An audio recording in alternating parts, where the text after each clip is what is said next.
But in one aspect of aviation, Britain still led the world in the late 1940s, the jet engine. In 1948, the de Havilland test pilot, John Cunningham, set a new world altitude record in a jet fighter. He reached nearly 60,000 feet high above the turbulent weather. To challenge American dominance, Britain decided to take a brave technological step. The de Havilland Company designed the world's first ever jet airliner. It was to be called the Comet. Jet engines give passengers a faster, more comfortable flight. The higher they fly, the more efficient they become, the reverse of what happens with piston engines. A jet-powered airliner would fly above rough weather. The prototype was ready for its first flight in 1949. Frank Whittle, the inventor of the jet engine, was there. The test pilot was John Cunningham. Well, I made the first flight at Hatfield, and it worked extremely well. It was a very nice aeroplane, a very gentlemanly aeroplane, and as a pilot, it was a real joy to fly it.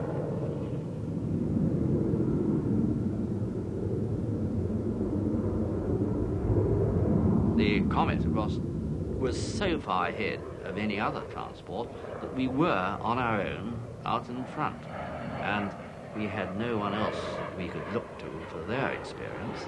We had only got our own experience.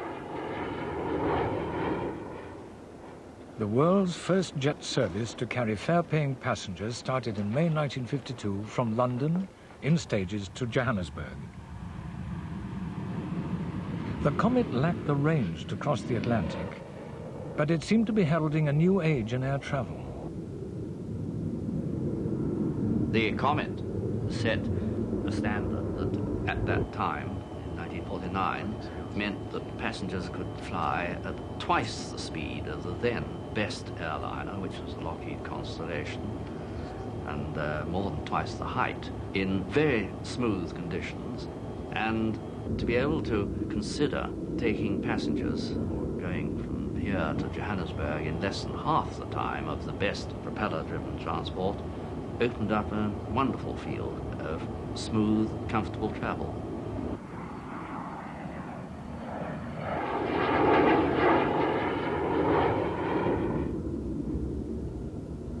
Longer-range versions were planned. With its technical lead, the future of Britain's aircraft industry looked assured. We were naturally delighted to be the leaders of the air transport business, and our plans for the future, which were going ahead in quite a big way because we were still years ahead of the Americans, were brought to nothing when the Comet failures grounded the Comet in 1954.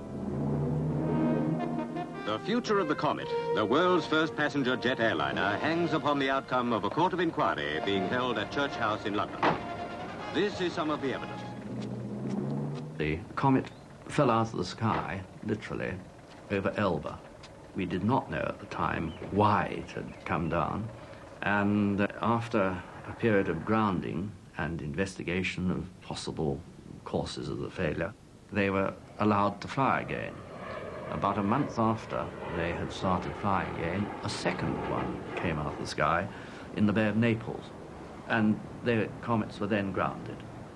I think, to the public, it was quite shocking, because the Comet was a lead aeroplane. It was unique at that time, the only jet aeroplane flying on public service. But at the start of these investigations, we really had no idea whether we would ever get any large amount of debris. The Royal Navy managed to salvage 80% of the Comet from the seabed. The wreckage was taken to Britain and reassembled at Farnborough. Here was an aeroplane designed by very competent people, being operated by very competent operators, which had fallen out of the sky twice from high altitude and killed a lot of people. So it was a very dismaying thing in engineering terms. On the other hand, I suppose the professionals at the time were a little more used than they are now to aircraft disrupting. That many years ago, we had to deal with these things much more often, thank God, than we have to now. One of the grounded Comets was taken to Farnborough to be tested to destruction. The fuselage was encased in a huge tank which was filled with water. Water was also pumped into the pressure cabin. It was pressurized and depressurized continuously. At the same time, the wings were flexed repeatedly by hydraulic jacks to simulate the conditions of flight.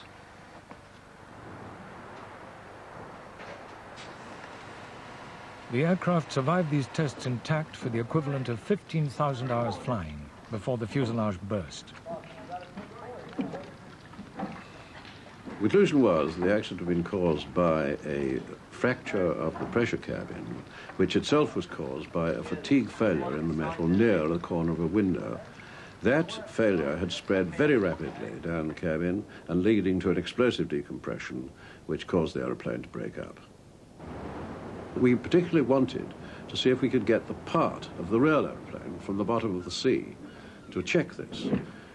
We therefore made some models which broke up. We were able to break up in the air in the way we now thought the aeroplane had broken up, and to carry out flight experiments to see where the parts of the model fell.